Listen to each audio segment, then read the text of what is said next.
We just looked at how water can interact with either charged molecules or with functional groups that have a permanent dipole, such as a hydroxyl group or an amine group. But what happens when the molecule is in water but doesn't have any of these functional groups, such as benzene or propane? In this case, the water will organize itself in order to encompass these nonpolar molecules, because there is no handle for the dipole to interact with, right? No other polar functional group or some charged species to interact with. And so it'll either encompass the molecule or an aggregate of these molecules. To understand this better, let's go back and think about the relative entropy of liquid water versus ice. So remember, in liquid water, when you're comparing liquid water versus ice, liquid water has higher degrees of freedom. So in the liquid water is able to more easily translate, so move in space, sort of on a, if you think of it as a coordinate XYZ axis.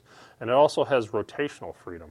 Whereas the molecules of water in a structure of ice, because it's in the solid form, are much less likely to rotate and have translational freedom. And so what that means is that the entropy decreases when you go from liquid water to ice. So remember, that's typically, so that's going to be a negative entropy is what I'm trying to say. Okay? In a similar fashion, when you have an aggregate of a nonpolar molecule, such as benzene, what happens is the water will arrange itself into a cage structure, otherwise known as a clathrate. And this cage structure is very ordered, much in the same way that ice is. So this is, again, this now compared to liquid water, so the bulk liquid water that surrounds this is going to have a negative delta S, which is an unfavorable contribution to the overall change in the free energy. So this is not energetically favorable, in other words, right? So to alleviate this, what happens is that nonpolar molecules, you can think of droplets, for instance, in Italian dressing. So typically you have a water layer on the bottom and then an oil layer on the top of an Italian dressing. If you mix them up, they'll stay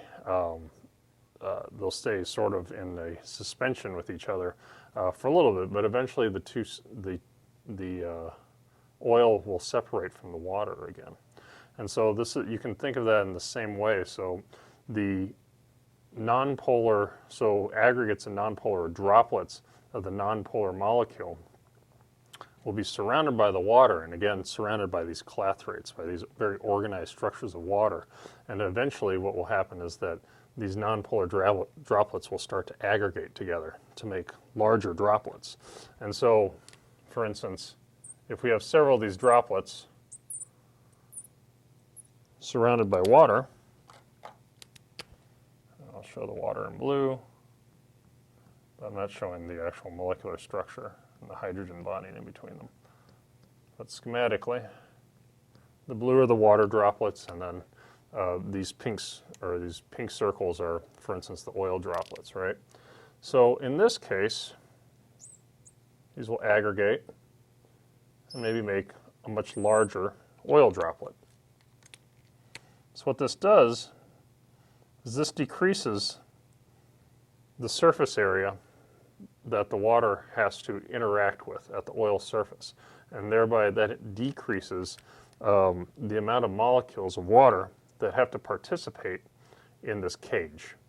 And in that way, what happens then is that going from several small water, or small oil droplets, I should say, to one larger oil droplet, that increases the entropy. So delta S becomes positive, right?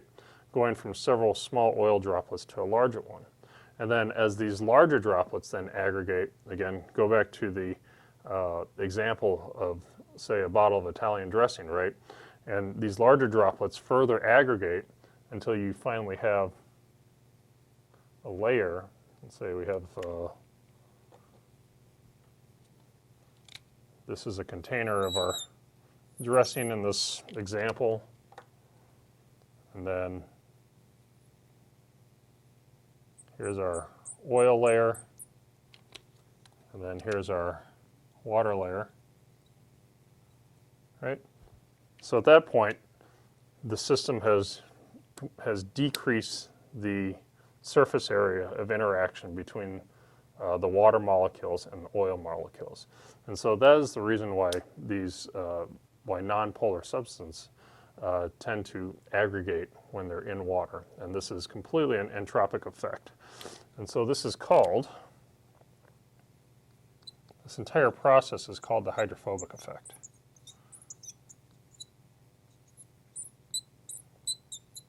Where hydrophobic means water-fearing, right? The opposite of hydrophobic is hydrophilic, which is water-loving, okay? So nonpolar molecules we typically think of as hydrophobic, whereas polar or charged molecules we think of as hydrophilic. And so it's this hydrophobic effect that, so again, the hydrophobic effect is specifically an entropic effect that drives